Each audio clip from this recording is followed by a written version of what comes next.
তো এখন আমরা 18তম BCS এর ম্যাথগুলো সমাধান করব। দেখুন 18তম BCS এর যে প্রথম ম্যাথটা ছিল, 1 নম্বর ম্যাথটা ছিল, এটা হচ্ছে 18তম BCS এর 1 নম্বর ম্যাথ। 1 নম্বর ম্যাথটা ছিল একটি সংখ্যার 3 গুণের সাথে দ্বিগুণ যোগ করলে 90 হয়, সংখ্যাটি কত? একটা সংখ্যার 3 গুণের সাথে দ্বিগুণ যোগ করলে, তো ধরি একটা সংখ্যা, ধরি সংখ্যাটি সমান x। তো একটা সংখ্যা আমরা ধরলাম x, এর 3 গুণের সাথে, তো x এর 3 গুণ মানে কি? থ্রাইস x, এর 3 গুণের সাথে যদি আমরা দ্বিগুণ যোগ করি, দ্বিগুণ মানে টুয়াইস x।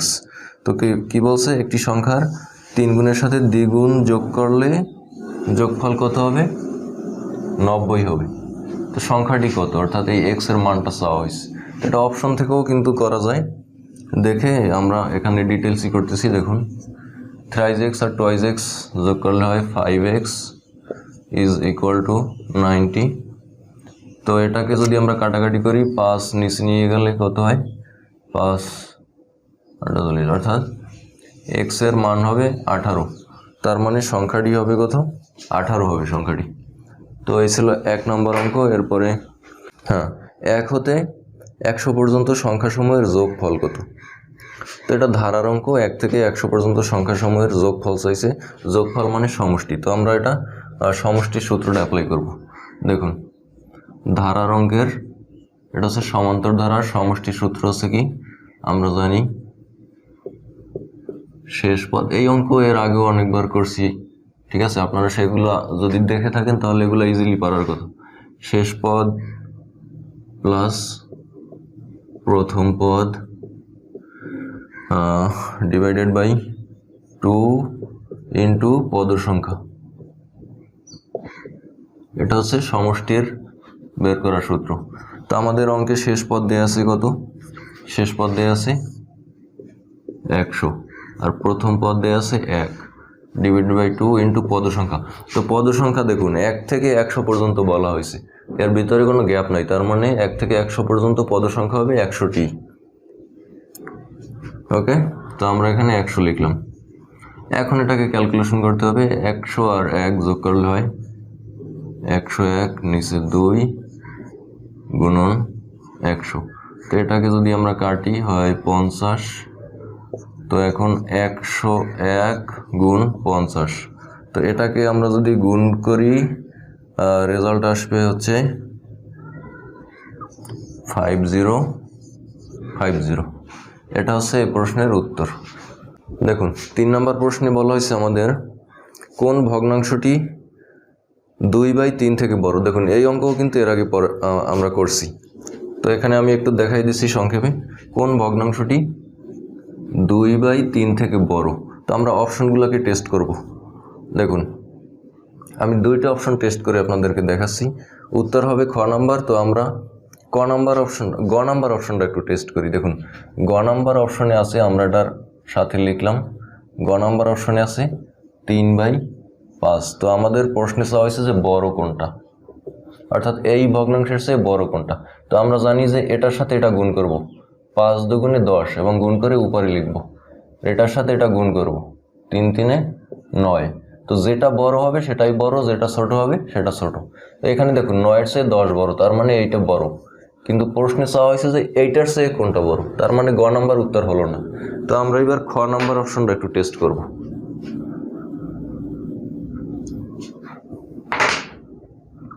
খ নাম্বার অপশনে আছে 8/11।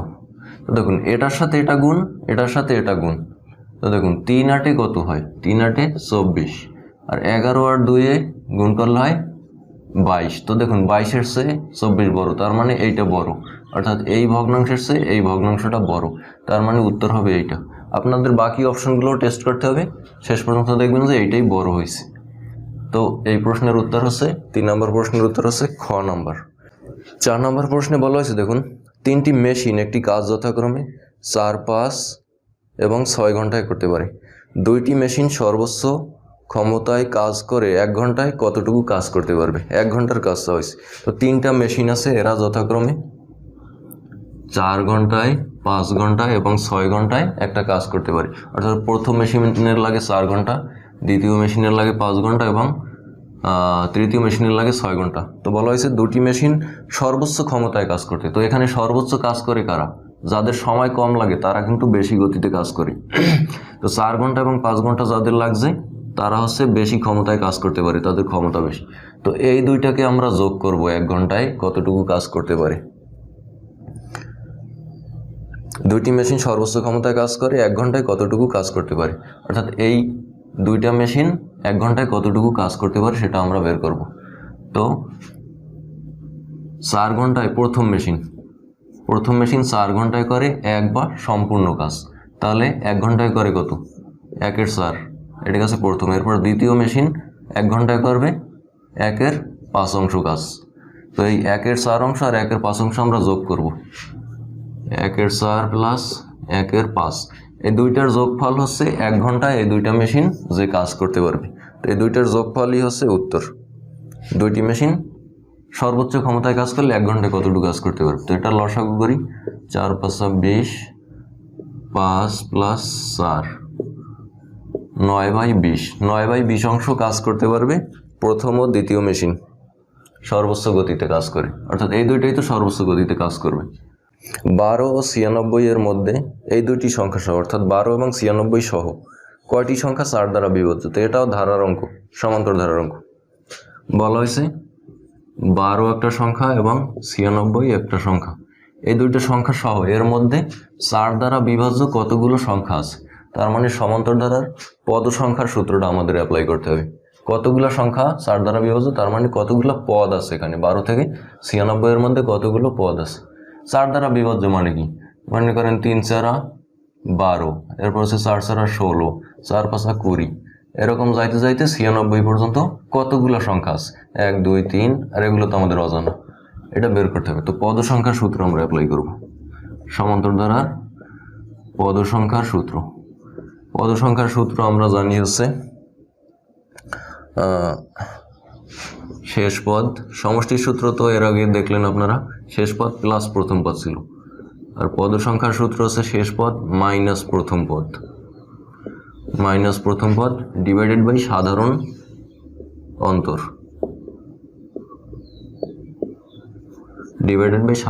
সাধারণ অন্তর হচ্ছে এই যে পদগুলোর গ্যাপ, অর্থাৎ 12 থেকে 16 গ্যাপ কত, 16 থেকে 20 গ্যাপ কত। তো পদ সংখ্যার সাধারণ অন্তর দেয়াই আছে যে প্রত্যেকটার গ্যাপ হবে 4, এর ভিতরে 4, এর ভিতরে 4, প্রত্যেকটার ভিতরে গ্যাপ হবে 4, সেটাই হচ্ছে সাধারণ অন্তর।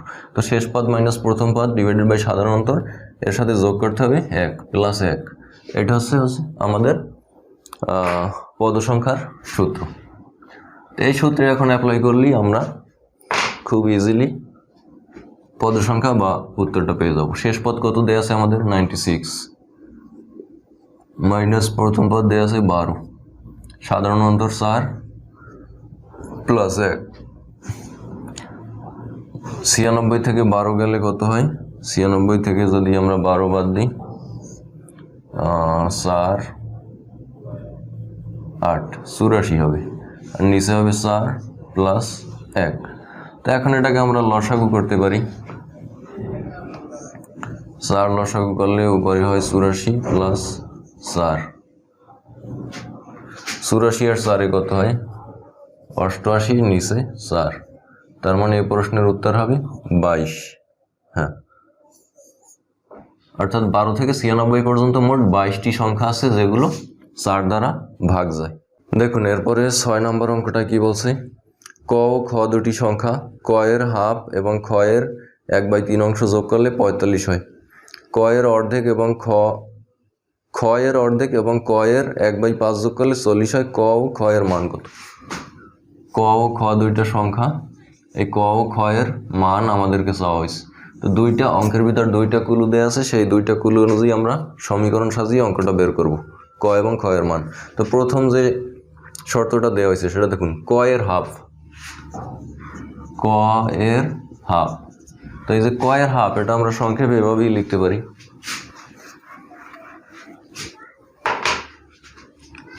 ক এর হাফ মানে হচ্ছে এই, এর সাথে যোগ করতে হবে ক এর হাফ এবং খ এর 1/3, ক ক্ষয়ের 1/3, এটা যোগ করলে যোগফল হবে 45। তো এটাকে আমরা লসাগু করব এখন। দেখুন 3 আর 2 এর লসাগু 6, 3 ক প্লাস 2 খ ইজ ইকুয়াল টু 45। 3 ক প্লাস 2 খ সমান 45-এর লগে এই 6 গুণ হবে। 45 এবং 6 গুণ করলে কত হয়? 5 ছক 30 0, 4 ছক 24, 25 ছক 270। তো এটা একটা সমীকরণ হলো, আমরা 1 নম্বর সমীকরণ ধরলাম। এটা একটা সমীকরণ। এরপর হচ্ছে দ্বিতীয় যে কুলুটা সেটা কি বলছে দেখুন। দ্বিতীয় কুলুতে বলছে ক্ষয়ের অর্ধেক। ক্ষয়ের অর্ধেক এর সাথে যোগ করতে হবে কয়ের 1/5। কয়ের 1/5 অংশ যোগ করলে যোগফল হবে 40। এটা ছিল 45, এখানে 40। তো এটাকে যদি আমরা ক্যালকুলেশন করি, দেখুন 5 আর 2 এর লসাগু হচ্ছে 10, 5 খ প্লাস 2 ক ইকুয়াল টু 40। অতএব এটা একটু সাজাই লিখি আমরা। কটারে প্রথমে নিয়ে আসি, যেহেতু এখানে ক প্রথমে আছে। 2 ক প্লাস 5 খ সমান 40 আর 10 গুণ করলে হয় 400। তো এটাও একটা সমীকরণ দাঁড়ালো, সমীকরণ 2। তো এখন এই দুইটা সমীকরণের ভিতর থেকে যোগ বিয়োগ করে আমরা ক এবং খ এর মান বের করব।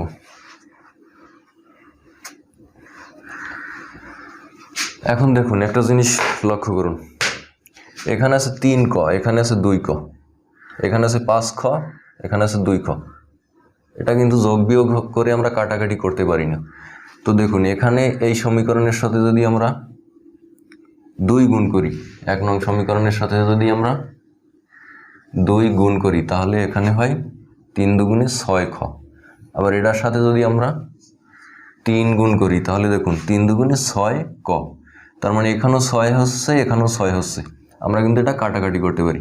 এজন্য আমরা 2 নং সমীকরণের সাথে 3 গুণ করলাম, 1 নং সমীকরণের সাথে 2 গুণ করলাম। তো গুণ করে আমরা একটু উপরে লিখি, এটার সাথে 2 গুণ করি। দেখুন 3 দুগুণে 6 ক প্লাস এটার সাথেও গুণ হবে 2 দুগুণে 4 খ ইকুয়াল টু এটার সাথেও গুণ হবে। এটার সাথে গুণ করলে কত হয়? 2 0 গুণে 0, 7 দুগুণে 14, 4 হাতে 1, 2 দুগুণে 4, 540 হয়। নিচেরটার সাথে 3 গুণ করি, হ্যাঁ 540 হয়। নিচেরটার সাথে গুণ করলে হবে 6 ক প্লাস 3 5 15 খ ইজ ইকুয়াল টু 400-র সাথে 3 গুণ করলে হবে 1200। এখন এই দুইটাকে আমরা এইটা থেকে এটা মাইনাস করব, তার মানে সাইনটা পরিবর্তন করতে হবে।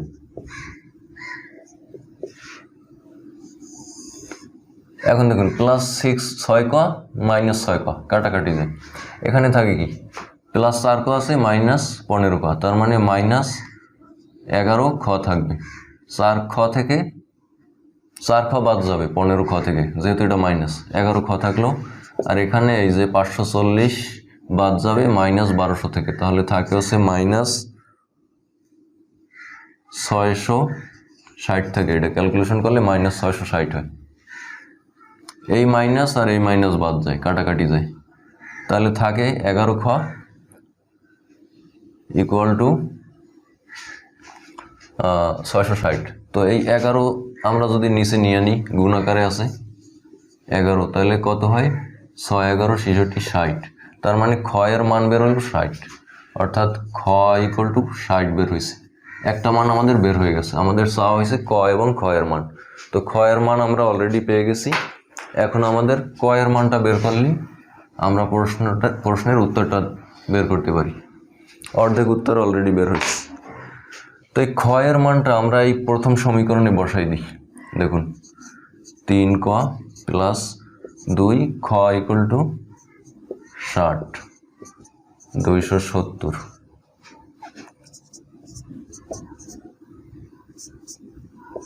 3 ক 60 আর 60 120, আমরা একবার ওই পাশে নিয়ে যাই। 270 মাইনাস 120।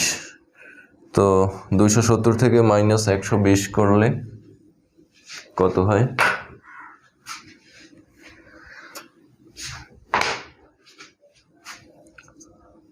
0, 5, 1, 150। এখন এই 3 নিচে চলে আসবে, 3 দিয়ে 150 কাটলে হয় 3, 50, 100।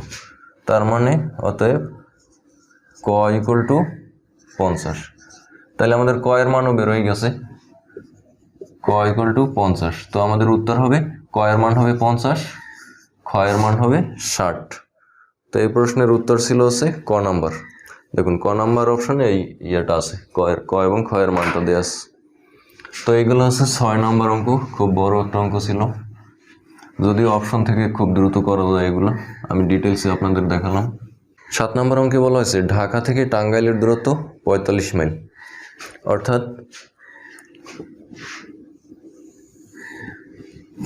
এটা হচ্ছে ঢাকা, এটা হচ্ছে টাঙ্গাইল, এর দূরত্ব হচ্ছে মোট 45 মাইল। তারপর বলা হয়েছে করিম ঘন্টায় 3 মাইল বেগে হাঁটে, অর্থাৎ করিম হাঁটে ঘন্টায় 3 মাইল বেগে এবং রহিম হাঁটে ঘন্টায় 4 মাইল বেগে। করিম ঢাকা থেকে রওনা হওয়ার 1 ঘন্টা পর, অর্থাৎ করিম ঢাকা থেকে রওনা হইয়া 1 ঘন্টা আসছে এ পর্যন্ত, 1 ঘন্টা পর টাঙ্গাইল থেকে রহিম রওনা হয়েছে। এই যে টাঙ্গাইল থেকে রহিম রওনা হয়েছে, রহিম কত মাইল হাঁটার পর তাদের সাথে দেখা হবে, অর্থাৎ রহিম এদিকে কত মাইল হাঁটার পরে এই দুইজনের সাথে সাক্ষাৎ হবে। তো এখানে দেখুন করিম রওনা দেওয়ার 1 ঘন্টা পরে রহিম রওনা দিয়েছে, তার মানে 1 ঘন্টায় করিম গেছে কতটুকু? করিম 1 ঘন্টায় যায় 3 মাইল, তাহলে 3 মাইল সে গেছে, চলে গেছে করিম। তাহলে এই 45 হচ্ছে মোট দূরত্ব, এই 45 থেকে 3 মাইল বাদ যদি আমরা দিই তাহলে এই দূরত্বটার মান হচ্ছে কত? 42 হয়, 42 মাইল। তো এই 42 মাইল পথ অতিক্রম করতে গিয়ে দুইজনার কোন জায়গায় দেখা হবে সেটা আমাদের বের করতে হবে, কত ঘন্টা পরে দেখা হবে, রহিম কত মাইল হাঁটার পরে, অর্থাৎ কত মাইল রহিম আসলে দুইজনার দেখা হবে। তো এখানে হচ্ছে এটা ওই যে নৌকা এবং স্রোতের অঙ্কের মতো। তো এই দুইজন যেহেতু বিপরীত দিকে আসতেছে, অর্থাৎ এ যাচ্ছে এদিকে, এ যাচ্ছে এদিকে, তার মানে দুইজনার যে গতিটা, দুইটা গতি যোগ হবে, অর্থাৎ এও কিন্তু এদিকে পথ আগাচ্ছে আবার করিমও পথ আগাচ্ছে, তার মানে দুইজনার গতিটা যোগ করতে হবে। তো করিম যায় ঘন্টায় 3 মাইল, রহিম যায় 4 মাইল, তাহলে দুইজনে 1 ঘন্টায় যাবে কত? 4 আর 3 7 মাইল, দুইজনে 1 ঘন্টায় যাবে 7 মাইল। তো এখানে মোট আছে 42 মাইল। তো এই 42 মাইল পথ যেতে তাদের মোট সময় লাগবে হচ্ছে 7 দিয়ে যদি আমরা ভাগ দিই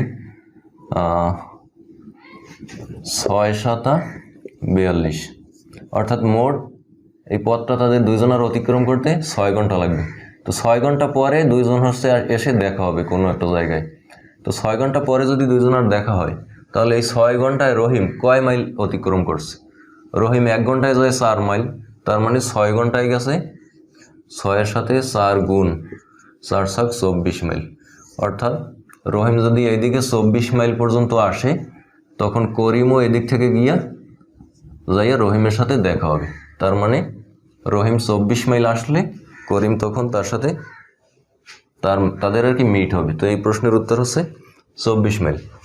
সম্পূর্ণ খালি একটি চৌবাচ্চা একটি পাইপ দিয়ে 5 ঘন্টায় সম্পূর্ণ ভর্তি করা যায়, অর্থাৎ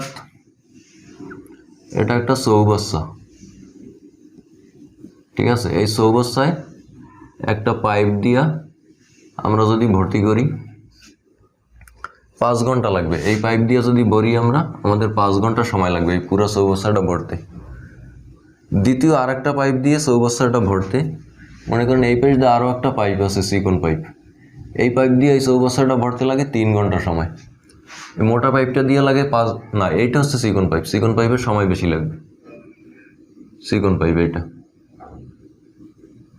চিকন পাইপ দিয়ে ভরতে সময় বেশি লাগে, 5 ঘন্টা লাগবে। আর এইটা মোটা পাইপ, এর লাগবে 3 ঘন্টা সময়।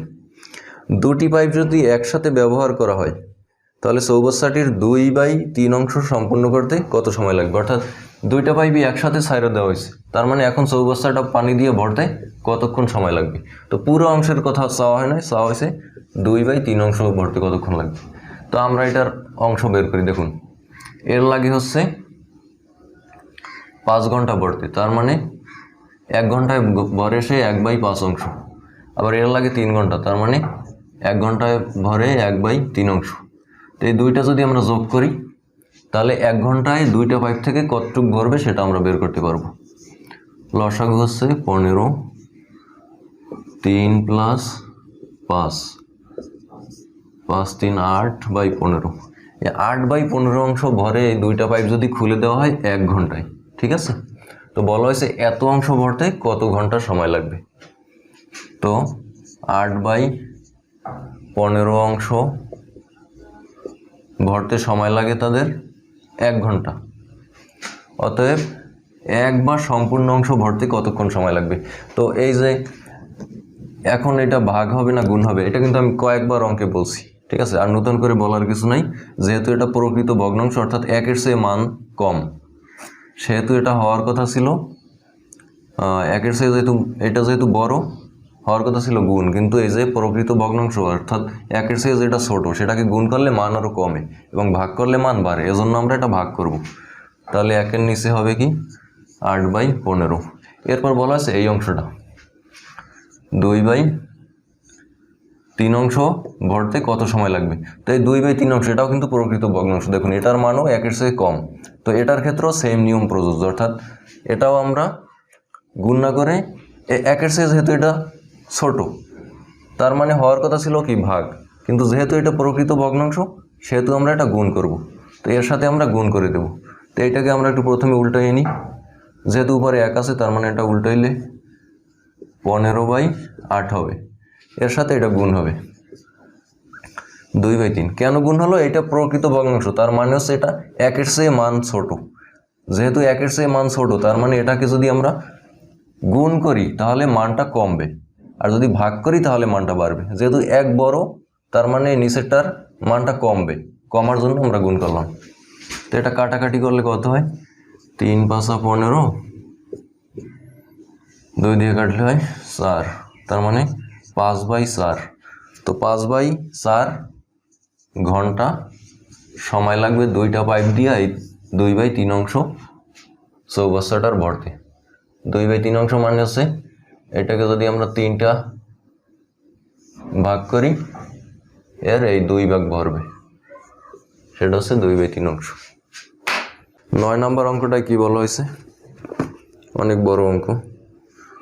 একটি কম্পিউটার বিজ্ঞান পরীক্ষায় 30% পরীক্ষার্থী পাশ করছে। 30% পরীক্ষার্থী পাশ করছে। যারা পাশ করতে পারেনি তাদের 12 জন কম্পিউটার বিজ্ঞান কোর্সে অংশগ্রহণ করেছে এবং 30 জন উক্ত কোর্সে অংশগ্রহণ করেনি। অর্থাৎ কম্পিউটার বিজ্ঞান পরীক্ষায় 30% পাশ করছে এবং যারা ফেল করছে তাদের মধ্যে 12 জন এই কম্পিউটার বিজ্ঞান পরীক্ষায় অংশগ্রহণ করছিল এবং বাকি 30 জন এই কম্পিউটার বিজ্ঞান পরীক্ষায় অংশগ্রহণ করে নাই, কিন্তু অন্যান্য পরীক্ষায় অংশগ্রহণ করছিল। তো তারাও ফেলের ভিতরে আছে।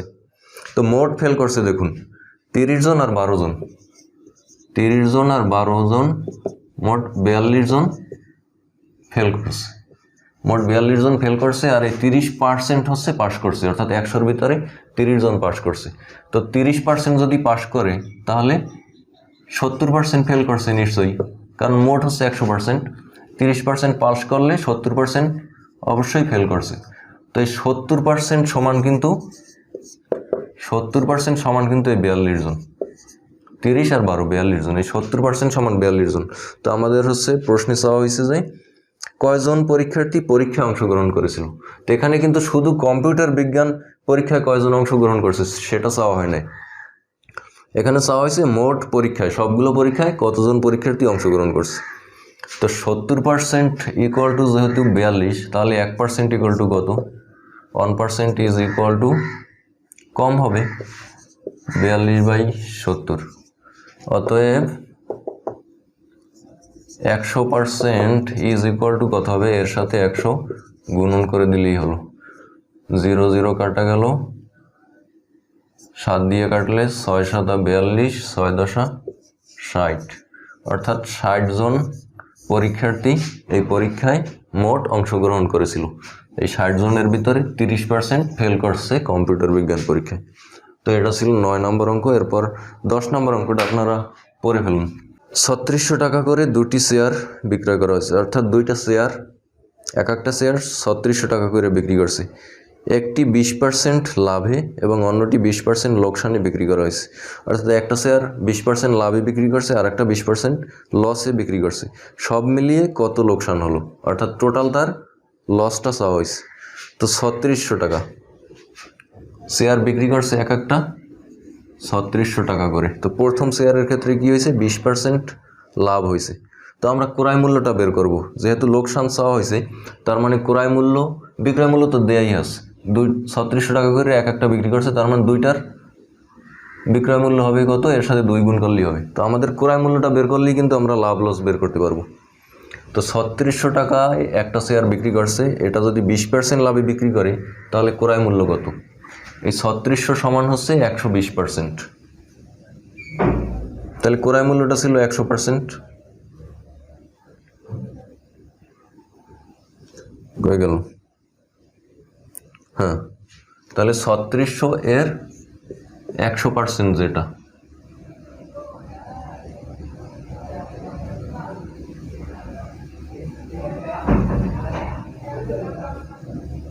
না এটা হবে এভাবে, দেখুন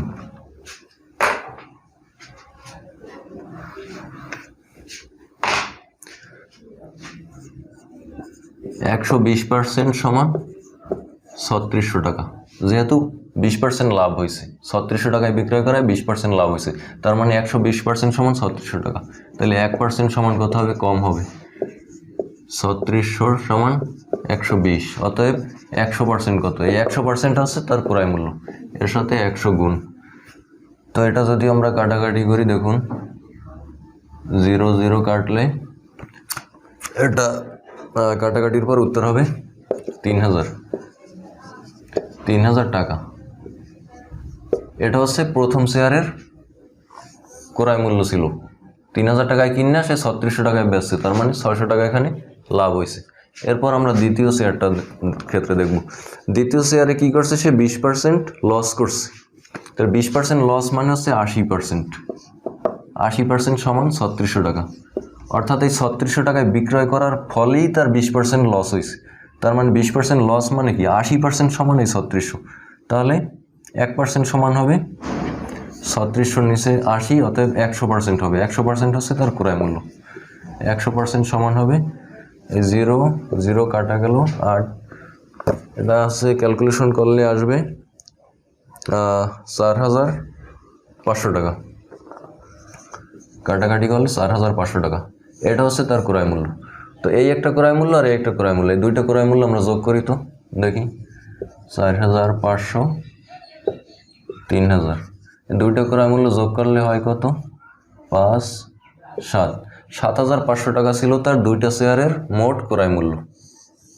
এবং সে দুইটা শেয়ার বিক্রয় করছিল কত, একটা যদি 3600 টাকায় বিক্রয় করে, তাহলে দুইটার বিক্রয় মূল্য কত, 3600 2 দিয়ে গুণ করলে 12 2 3 গুণ 6 7200 টাকায় সে দুইটা শেয়ার বিক্রয় করছে, আর ক্রয় করছিল 7500 টাকায়। তার মানে লস হয়েছে তার। ক্রয় মূল্য থেকে বিক্রয় মূল্যটা আমরা বিয়োগ দিই, 7200, 300 টাকা তার লস হয়েছে দুইটা শেয়ার বিক্রয় করে। হ্যাঁ, 300 টাকা দুইটা শেয়ার বিক্রয় করার মাধ্যমে তার লস হয়েছে। তো এই প্রশ্নের উত্তর ছিল 300। 11 নম্বর অঙ্কে বলা হয়েছে, দেখুন একটি বাড়ি 40 ফুট উঁচু, অর্থাৎ একটা বাড়ি, এটা 40 ফুট উঁচু। একটি মইয়ের তলদেশ মাটিতে বাড়ির দেওয়াল থেকে 9 ফুট দূরে, অর্থাৎ একটা মইয়ের তলদেশ বাড়ির এই দেয়াল থেকে 9 ফুট দূরে। এই মইটা এখানে হেলান দেওয়া অবস্থায় আছে। উপরে মইটি বাড়ির ছাদ ছুঁয়ে আছে, অর্থাৎ এই ছাদের সাথে মইটা স্পর্শ করছে। তো মইটি কত ফুট লম্বা, এই মইয়ের দূরত্বটা চাওয়া হয়েছে। তো এটাকে আমরা এক্স ধরি। তো এটা দেখুন সমকোণী ত্রিভুজে কিন্তু পড়ছে, তার মানে এটা অতিভুজ। সমকোণী ত্রিভুজের সমকোণের বিপরীত বাহু হচ্ছে অতিভুজ। তো আমরা এটা অতিভুজের সূত্র অ্যাপ্লাই করলে বের হয়ে যায়, যেমন অতিভুজ স্কোয়ার ইজ ইকুয়াল টু লম্ব স্কোয়ার প্লাস ভূমি স্কোয়ার। তো অতিভুজ দেওয়া আছে এক্স ধরছি আমরা এক্স স্কোয়ার, এক্সের মানটা বের করব। লম্ব দেওয়া আছে 40 স্কোয়ার প্লাস, এই অঙ্কটা এর আগেও একটা পরীক্ষা আসছিল, সেখানে করে দিয়েছিলাম আমি 9 স্কোয়ার। তো এটা তো আর কিছু করার নাই, অঙ্ক ক্যালকুলেশন করলেই রেজাল্ট বের হয়ে যাবে। এটা ক্যালকুলেশন করলে দেখুন এক্স স্কোয়ারের পর আসে 161। তো এই স্কোয়ারটাকে আমরা রুট করে নেব, এক্স ইকুয়াল টু রুট 161। তো এই 1681 রুটের মান হচ্ছে 41। তো এটা আপনারা অপশন থেকে বের করতে পারেন, অপশন থেকে দেখে বের করবেন, অথবা এই রুট কীভাবে করে সেই নিয়ম আমি কয়েকবার দেখাইছি। তার মানে এক্সের মান 41, অর্থাৎ অতিভুজ হবে 41। এই প্রশ্নের উত্তর 41। এটা অপশন চেক করি, অর্থাৎ এই যে 41-কে যদি আমরা 2 বার গুণ করি তাহলেই এই সংখ্যাটা চলে আসবে। অপশন থেকে আপনারা এগুলো বের করবেন। 12 নম্বর অঙ্কে বলছে 6, 8, 10 এর গাণিতিক গড় 7, 9 এবং কোন সংখ্যার গাণিতিক গড়ের সমান। তো 6, 8 এবং 10 এর গাণিতিক গড় মানে কি? এই তিনটা সংখ্যা যোগ করে 3 দিয়ে ভাগ করব। তো তিনটা সংখ্যা যোগ করলে 6, 8, 10, 10, 18, 24 হয়। 24-কে 3 দিয়ে ভাগ করলে 3 8 24। তার মানে এর গড় হচ্ছে 8। এবং বাকি যে সংখ্যাগুলো দেয়া আছে 7, 9 এবং কোন সংখ্যা আমরা এক্স ধরে নিই, এই সংখ্যাটা আমাদের চাওয়া হয়েছে। গাণিতিক গড় সমান, যেহেতু এটার গড় 8, তার মানে এই তিনটা সংখ্যার গড় 8 হবে। তাহলে আমরা 3 দিয়ে 8-এর গুণ করি, 3 গুণ 8 সমান 3 8 24। এখানেও 24 হবে। তাহলে 7 আর 9 কত? 14, 15, 16 আছে। তো এই 16, 24 থেকে যদি আমরা 16 মাইনাস করি তাহলে এই সংখ্যাটা বের হয়ে আসে 8। তার মানে এক্সের মান হচ্ছে 8, অর্থাৎ 7, 9 এবং 8 এই তিনটা সংখ্যার গাণিতিক গড় হবে সমান। তো এই প্রশ্নের উত্তর হবে 8। তো এরপরে দেখুন 13 নম্বর অঙ্কটা। আমাদের 13 নম্বর অঙ্কটায় বলা হয়েছে যে 56 ফুট ব্যাসের একটি বৃত্তাকার ক্ষেত্রকে একই ক্ষেত্রফলের একটি বর্গক্ষেত্র করলে বর্গক্ষেত্রের যে কোনো একদিকের বাহুর দৈর্ঘ্য কত হবে। অর্থাৎ একটা বৃত্ত আছে, এই বৃত্তটার ব্যাস হচ্ছে কত? 56। বৃত্তটার ব্যাস হচ্ছে 56 ফুট। তো বলা হয়েছে এই বৃত্তটার যে ক্ষেত্রফল, এই ক্ষেত্রফলের সমান একটা বর্গক্ষেত্র, সেই বর্গক্ষেত্রের এক বাহুর দৈর্ঘ্য কত? এক বাহুর দৈর্ঘ্য চাওয়া হয়েছে। তো এই বৃত্তটার ক্ষেত্রফল আমরা আগে বের করি। তো আমরা জানি কি বৃত্তের ক্ষেত্রফল হচ্ছে পাই আর স্কোয়ার। তো এই ব্যাস যেহেতু 56, তার মানে ব্যাসার্ধ হচ্ছে আর, আর ব্যাস হচ্ছে টোয়াইজ আর। তো twice r is equal to 56। তার মানে আর ইকুয়াল টু হবে কি 56-রে হচ্ছে 2 দিয়ে ভাগ করলে হয় 28, 28। তো এটা হচ্ছে আর এর মান। তো আমরা যদি আর এর মানটা এখানে বসাই, পাই 28 স্কোয়ার। তো পাই এর মান হচ্ছে আমরা জানি যে 22/7, এর সাথে গুণ হবে 28 2 বার, 28 গুণ 28। তো এটাকে যদি ক্যালকুলেশন করা হয় 7 দিয়ে কাটলে 4 7 28, এরপরে এটা টোটালটা ক্যালকুলেশন করলে উত্তর আসবে 2464 বর্গফুট। এটা হচ্ছে এই যে বৃত্তেরটার ক্ষেত্রফল। তো বলা হয়েছে এই বৃত্তের ক্ষেত্রফলের সমান একটা বর্গক্ষেত্রের ক্ষেত্রফলটাও এই বৃত্তের ক্ষেত্রফলের সমান। তো সেই বর্গক্ষেত্রের এক বাহুর দৈর্ঘ্য চাওয়া হয়েছে। তো বর্গক্ষেত্রের ক্ষেত্রফলের দৈর্ঘ্য কি? এই বর্গক্ষেত্রের ক্ষেত্রফলের সূত্র হচ্ছে আমরা জানি এ স্কোয়ার বা এক বাহুর দৈর্ঘ্যের বর্গ। এ স্কোয়ার ইকুয়াল টু বর্গক্ষেত্রের ক্ষেত্রফল, এইটা বৃত্তের ক্ষেত্রফলের সমান 2464। তো এক বাহুর দৈর্ঘ্য যদি আমরা বের করি, তার মানে এর মানটা বের করলেই হলো। এ ইকুয়াল টু এটাকে আমরা রুট করবো, এই যে স্কোয়ারটা চলে যাবে 2464। তো এই যে বর্গমূল কিভাবে বের করে সেটা আমি দেখাইছি, পরে অন্য কোনো ভিডিওতে আবার বিস্তারিত দেখাবো। এটাকে বর্গমূল করলে 49.64 হবে উত্তর, 49.64 ফুট। তো এগুলো আপনারা বর্গমূল যদি বের করতে না পারেন অপশন থেকে কিন্তু খুব দ্রুত বের করতে পারবেন। এই যে এইটাকে গুণ করলেই এইটা চলে আসবে, অর্থাৎ এর সাথে 49.64 সাথে আবার 49.64 গুণ করলেই এই যে এটা চলে আসবে। তো 13 নম্বর অঙ্ক ছিল এটা। এরপরে 14 নম্বর অঙ্ক। 14 নম্বর অঙ্কটা ছিল পরপর 10টি সংখ্যার প্রথম 5টির যোগফল 560। পরপর 10টা সংখ্যা আছে, এর প্রথম 5টার যোগফল হচ্ছে 560 এবং শেষ 5টার যোগফল কত চাওয়া হয়েছে। শেষ 5টার যোগফল আমাদের কাছে চাওয়া হয়েছে। তো এখানে একটা জিনিস, এটা কিন্তু ডিটেলসে করা যায় একবারে, এই যে সংখ্যা ধরে ধরে। তো আমরা এত ডিটেলস করব না, সংক্ষেপে করব, শর্টকাট। এখানে একটা জিনিস লক্ষণীয়, প্রথম 5টার যোগফল বলা হয়েছে 560। তো আমরা জানি, এবং সংখ্যাগুলো হচ্ছে ধারাবাহিক অর্থাৎ পরপর। তো আমরা জানি কোনো বিজোড় সংখ্যার যদি সমষ্টি দেওয়া থাকে তাহলে ওই বিজোড় সংখ্যার গড় হচ্ছে মাঝখানের সংখ্যা। মনে করুন 1 2 3 4 5, 1 2 3 4 5, এখানে 5টা সংখ্যা মানে কি বিজোড় সংখ্যা না? তো এই 5টা সংখ্যার গড় হচ্ছে এই মাঝখানেরটা 3। ঠিক আছে, এই সবগুলো সংখ্যা যোগ করলে দেখবেন যে যোগ করে যদি গড় করেন অর্থাৎ 5 দিয়ে ভাগ করেন, এই মাঝখানের সংখ্যাটা চলে আসবে। তো এখানে বলা হয়েছে 5টা সংখ্যার যোগফল 560, তার মানে এখানে এই 5টা সংখ্যার মাঝখানের সংখ্যাটাই হচ্ছে এই সংখ্যার গড়। তাহলে এই 560-এর গড়টা আমরা বের করি। যেহেতু 5টা সংখ্যার যোগফল এটা, তার মানে 5 দিয়ে এটাকে আমরা ভাগ করব। 5 দিয়ে ভাগ করলে কত হয়? 5 11 55, 5 2 10, 112। তার মানে 5টা সংখ্যার সমষ্টি যেহেতু এইটা, তার মানে 3 নম্বর সংখ্যাটা হবে 112। ঠিক আছে, তাহলে 4 নম্বর সংখ্যাটা হবে কত?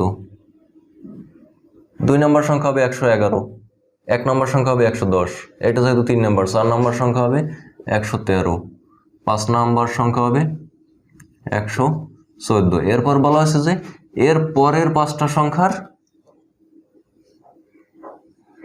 যোগফল কত সেটা চাওয়া হয়েছে। তো এর পরের যে 5টা সংখ্যা, সেই 5টা সংখ্যা কি? 114-এর পর থেকে দেখুন, 114-এর পর 115, 116, 117, 118, 119, 1 2 3 4 5। তো এই 5টা সংখ্যার যোগফল আমাদের কাছে চাওয়া হয়েছে। তো এখানেও আমরা একই নিয়মে এই 5টা সংখ্যার মাঝখানের সংখ্যাটা হচ্ছে এর গড়। তো গড় দিয়ে যদি আমরা গড়ে যদি আমরা 5 দিয়ে গুণ করি, যেহেতু এখানে 5টা সংখ্যা, তাহলে কিন্তু যোগফলটা আমরা পেয়ে যাই।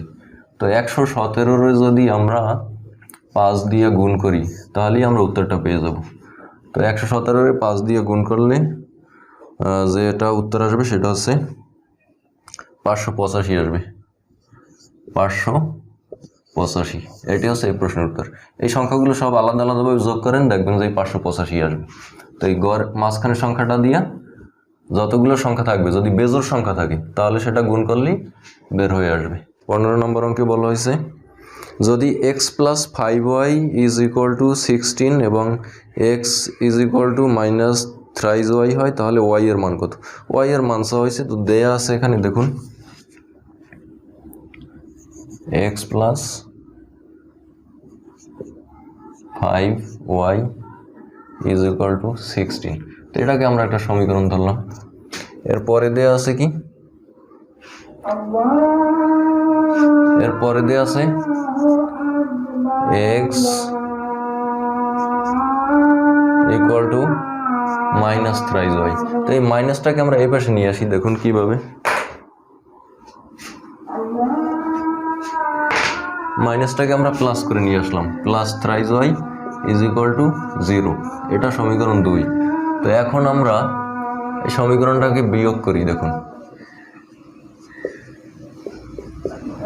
বিয়োগ করলে এই x কাটা যায়। আমাদের যেহেতু y এর মান বের করতে বলা হয়েছে, তাহলে -3y + 5y, তার মানে 2y থাকে। 2y = 16, অতএব y = 8। তো এই প্রশ্নের উত্তর হচ্ছে 8। তো এই যে 18তম বিসিএসে এই অঙ্ক কয়টাই ছিল এবং 19তম বিসিএসে কোনো অঙ্ক ছিল না, ঠিক আছে। তো এরপরে আমরা 20তম বিসিএসের অঙ্কগুলো নিয়ে আবার আলোচনা করব।